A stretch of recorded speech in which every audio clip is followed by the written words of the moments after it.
This is the Loupedeck Live, and this was Elgato's face when they saw the launch. Because the Loupedeck Live is basically a Stream Deck in the middle with audio knobs on the side, which is extremely useful for streamers. However, this was the Loupedeck software. It was just too complicated and there were a few missing features. Because when Loupedeck contacted me to ask if they could sponsor a video of me going over the new software, I said hell yes, because between us, I was gonna make a video about it anyway. Now, for those who don't really know what the Loupedeck does exactly, here's a little overview. Loupedeck, the company that made this Loupedeck Live, makes macro devices for creatives. These devices then integrate with most creative software like Photoshop, Lightroom, Final Cut, Premiere Pro, etc. But you can also use this for general PC use like launching programs, making one button to launch 5 programs at once, using this knob on the side to change your volume. There are endless possibilities because you have the touch buttons in the middle and then the knobs on the side. Now, the reason that this device is great for streamers is that it also integrates with Twitch,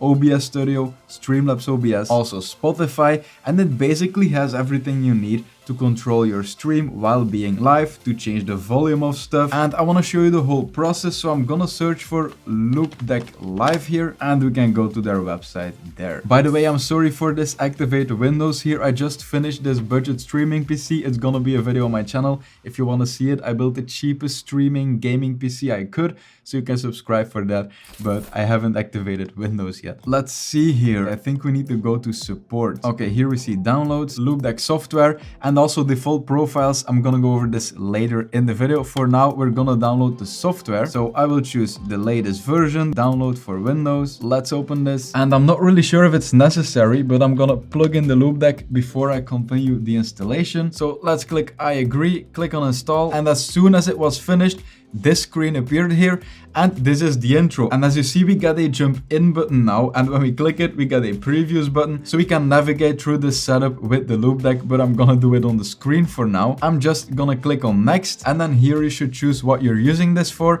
and depending on what you select here, your default profile will have some functions or won't have other functions. So I could just enable streaming and video here, but I want all the options afterwards, so I'm gonna select I want to customize myself, and then I'm gonna click on next. I'm just gonna go through this with the Loupedeck because it's fun, and you can skip all this because I'm gonna give you an explanation on how this Loupedeck works. So let's continue, and then here they ask if they can get your information to upgrade the program, etc. So then the basic Loupedeck has been set up. As you can see, when I click on this button here, my folders will open. I can also click on this button to take a quick screenshot, stuff like that, basic Windows functions. And maybe you didn't see the previous software of them. I'm gonna show a screenshot right now. This new software here is so much better. It looks so much more modern, more intuitive. You have the stuff here on the right. You can drag it onto the Loupedeck. You can easily change stuff because previously you couldn't really change the icon of something, like how it looked, etc. on default functions. You had to make a custom macro, then add a basic function to the custom macro and then change the icon. It was a whole thing. Right now you can just click on this, for example, emoji, then click on this icon here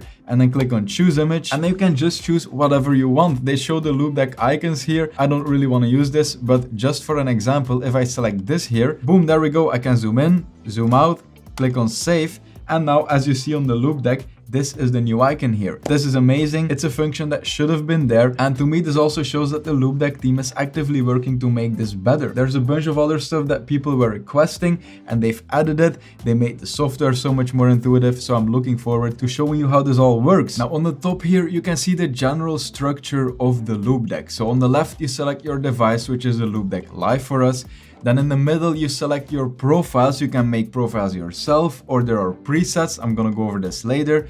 And then next to that, you have workspaces, which are separate setups of the Loupedeck within a specific profile. Now, overall, the Loupedeck is pretty complicated, but once you get how it works, it's not that hard to understand anymore, and it gives you a lot of freedom to set up this device in a way that works for you and how you want to use it. Two people can have the same Loupedeck Live, but the way they use it will be completely different. So let's go over how this works. Now, again, on the left, we select our device, and then in the middle, you have system profiles and then application profiles. Now, profiles are basically something you can switch between that will completely change the way you use the Loupedeck. You can basically look at this like scene collections in OBS. You make a collection for recording, you make a scene collection for streaming, maybe one for 720p and one for 1080p, stuff like that. You can switch between them and then create a whole different setup for each, well, scene collection in OBS and profile in the Loupedeck here. Now, there is a pretty big difference between system profiles and application profiles. So right now I am in a default system profile, and as you can see on the right, I have a bunch of options here. This first tab is my desktop, my OS, this is Windows. This is every Windows function that you can control with the Loupedeck. And then you have navigation. This is to navigate on your Loupedeck to go to different pages or different workspaces. I'm gonna go over this later. You have custom actions, which is custom macros that you make yourself. And then here, OBS Studio, Spotify, Streamlabs OBS, Twitch, and then this is Philips Hue. So these are the basic integrations that streamers will use. Now, I told you before that the Loupedeck can be used to control Spotify or DaVinci Resolve or other creative programs, and you don't see them right here. And the reason for that is that those are in the application profile. So here you see a bunch of the applications that have a Loupedeck integration. And for example, when I click on Photoshop here, you will see that there's the whole Photoshop preset, but on the right, you can still see OS, which is your desktop functions, but you can't see OBS and Streamlabs OBS and Spotify, but you can see Photoshop. And there are a bunch of options here. These are all Photoshop functions: exporting, editing things, changing your brush, the style, etc. So when you are in the Photoshop profile, you can add all these functions. And when you switch to another profile, for example Adobe Audition, then you will see on the right that now all these functions are for Adobe Audition. And when we go back here, you can see dynamic mode is turned on right now, which means that whenever you go to a program that has a Loupedeck integration that you see right here, for example, when you open Photoshop, then the Loupedeck will go to the Photoshop profile. Then when you close Photoshop and you're on your desktop, then the default Windows system profile will be loaded. Now, live streamers, which is the target audience of this Loupedeck Live, will want to disable dynamic mode, because if you're streaming, you want to set up one profile that works for you, that has all the controls that you want. You want to switch between pages yourself, but you don't want the whole interface to change when you open your game or you open Explorer or something else. You want to make your profile and then make sure that it doesn't switch. So that's why you turn off dynamic mode when you are a streamer. And as a result of that, you won't use these application profiles for streaming. You will want to set up a system profile. Now, really quickly, you see only a few programs here, right? You can click on these three dots and then you see the integrations that are installed right now. But two quick things now: you can click on this plus icon to add an application on your PC, and then whenever that application launches, the profile that you made for it will show up. Now, second of all, really important, when you go here in the middle on the bottom, you see find more app profiles. When you click on that, your browser will open and you will also see other profiles here under custom profiles. For example, Mozilla Firefox. You can click on it. Then on the bottom, you can say download Windows and then here live for Loupedeck Live. And then that profile will load. So when you go back to the application, you can now say import profile. And then under downloads, you will see Firefox. You double click it and then it will ask which application has to launch for this profile to load. So you want to select Mozilla Firefox here or whatever program you downloaded. So now you know everything you need to know about the application profiles. We can turn off dynamic mode because we're gonna set up one big profile that we want to use everywhere and while streaming, and that will be a system profile. Now, this Windows default profile is what you saw when we first launched the Loupedeck. As you see, we changed the icon here. And to get an overview of your profiles or to make new ones, you want to click on these dots here and then you'll see simplified profiles and normal ones. Now, before normal profiles were the only thing you had, but because some people wanted an easier way to set up the Loupedeck and others just didn't need all the extra functionality, they also implemented simplified profiles. Now, for both of these, you can make a new one here on the right, and I'll quickly show you a simplified profile and then a normal one. So you want to click on these dots and then say add empty profile. Let's call it tutorial simplified profile, and let's make the other one too. So normal profiles, add profile empty, and then tutorial normal profile. Okay, now there are two big differences that you should notice right now between these two types of profiles. So we are in the normal complicated profile, right? So on the right you see workspaces here. We can create a new one. I'm gonna go over this later. And then on the right here you see navigation to navigate between workspaces, touch pages, dial pages. We'll go over this later. So these are the things you need to notice. Workspaces here and then navigation page here. Because when we go to the other profile, to a simplified one, you won't have the navigation page here and you won't have the workspaces page. So the way this simplified profile works is pretty straightforward. You have your touch buttons in the middle, then you have the dials on the side, and then the bottom is to switch between pages, as you see right here. And switching between pages here or doing it on the Loupedeck itself only changes the middle. So when I go to activate here, activate system, there we go. I just added this to page 1. When I go to the home page, it's another one. Now the thing that doesn't change here is the dial pages. Let's go to desktop here and then to media, and then here you can see volume level, and this arrow here indicates that it's a dial function. So these ones are click functions and these ones are turn functions. Now you can add click functions like volume down right here to this dial, but then the only thing it will do is it will add a click action and not a turn action. Now as a comparison, when I drag this dial function, the volume level here, then you will also get a click action, but on top of that a turn action, which is the volume level. So now when you look on the right to my volume here, when I turn this, my volume will go up and down, and when I click it, my volume will get muted, as you can see on the left here. So now, because we are in a simplified profile, when you switch pages here on the bottom, the middle will change, but these ones on the right won't. So it's pretty simple, right? You make a bunch of pages, you set them up like you want, and then you switch between them here on the bottom, and then the functions you set for these dials on the right don't ever change. However, this is where it gets a bit complicated.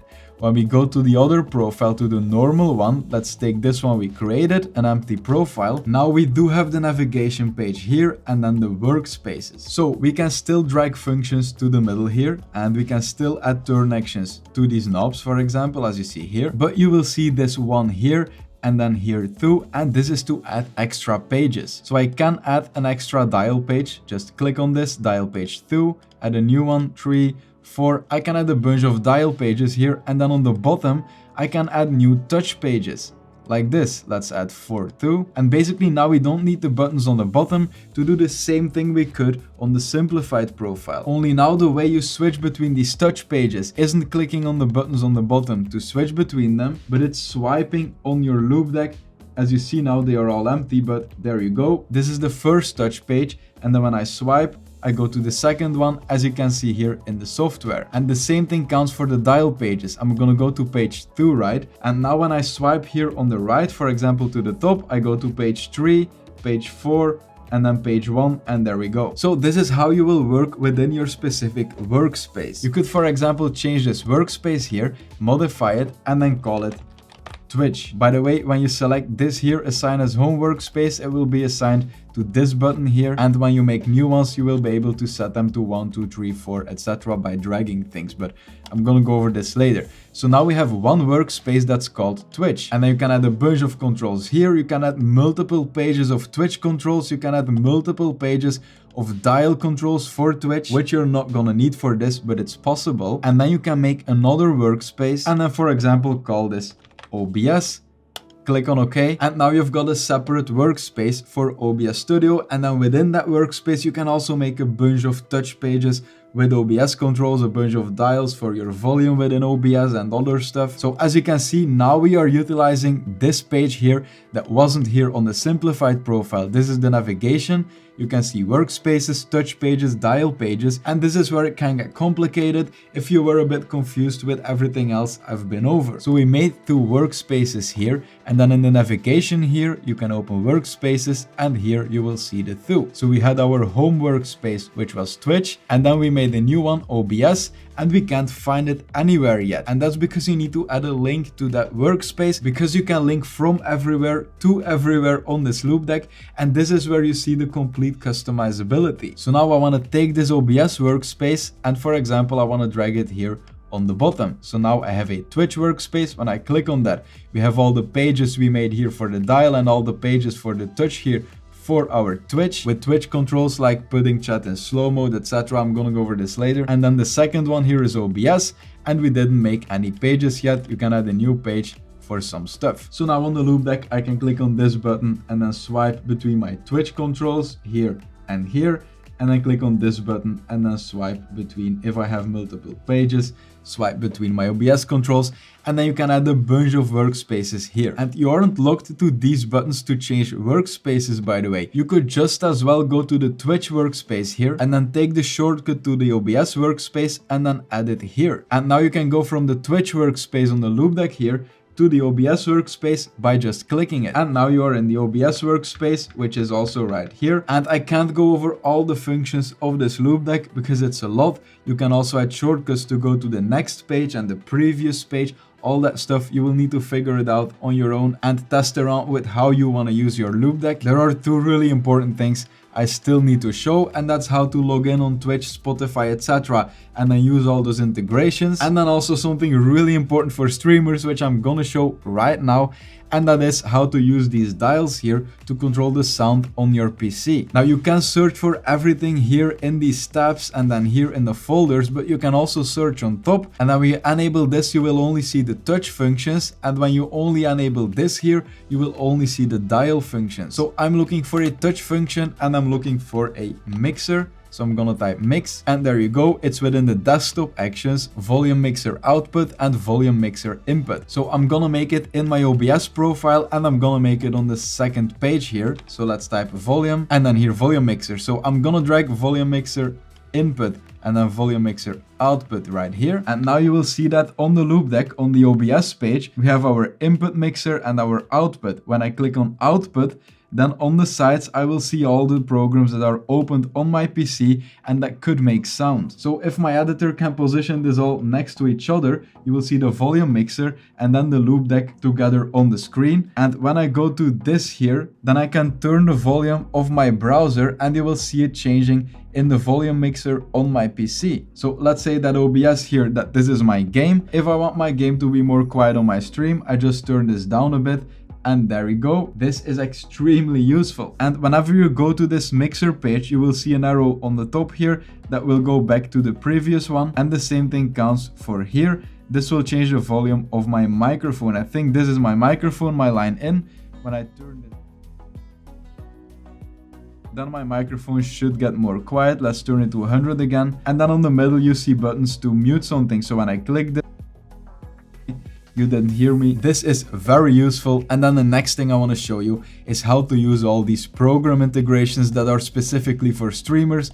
For example, the Twitch integration here. On the right, you will see a settings icon and you can click on it. And then on the left, you will see account. It's a default page. And then here you click on add new, and then Spotify, Twitch or Philips Hue. So in case they add new services that you can control with the Loupedeck, the reason you need to log in here is that your Loupedeck can't put your Twitch chat in slow mode without being logged into your account, without being connected to the Twitch servers. Now, when I choose Twitch here, it doesn't work yet, and I think it's because I didn't log in here. I installed this on a new PC, so I created a new account with a random name, and now when I go to the settings, then to account here on the left, and then add new Twitch, you will see that it opens in my browser, and now I can log in with Twitch. So once you're logged in with your Twitch account, by the way, same thing for Philips Hue or Spotify, just logging in, you click on done, and then now the whole Twitch integration will work. So here you can select your account, for example, TVN tutorials, and then within the Twitch page that we made, which is this one, we can now do things like, for example, opening chat here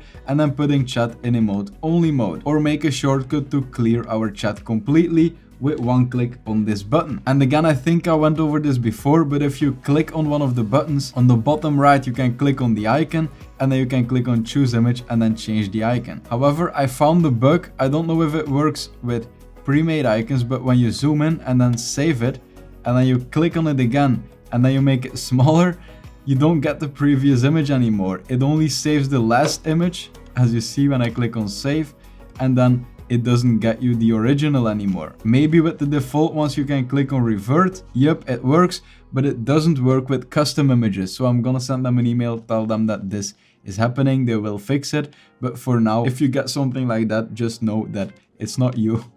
it's the software. Then a pretty cool thing I also need to show is on the top here, you can go to custom and here you can make custom actions. You can click on the 3 dots here and then choose macro, and then on the bottom you will be able to create it. So a great example of this is an emergency button on Twitch in case someone is spamming or a group is spamming your chat. You can take the clear chat here, you can drag it over here. The first one can be deleted, so now it's clear chat. And then you can put your chat in subscriber only mode. You drag it over here and then you can call it like SOS or something like that. And now within the custom tab, you have a custom action called SOS. You can drag it over here. Whenever you click this on your Loupedeck, your Twitch chat will get cleared, all the text will be gone, and it will be set in sub only mode. It clears it and you're safe. And then something they've added with the new software is that you can copy these custom actions now. So when I click here on the 3 dots, I can click on copy. So for example, let me make a new normal profile, empty, just call it something random, click on OK. When I go to custom actions now in this completely new profile, I don't see the ones that I made in my other one for my stream. So now I can just click on the 3 dots and then paste. And there we go. Our SOS custom action is now also in this new profile that we made. If you're bored out of your mind, you can watch me build setups or you can watch me talk about cool gadgets. If you enjoyed this video, then please give it a like. It helps a lot in the algorithm. Thank you so much for watching and I will see you in the next one. Have a nice day.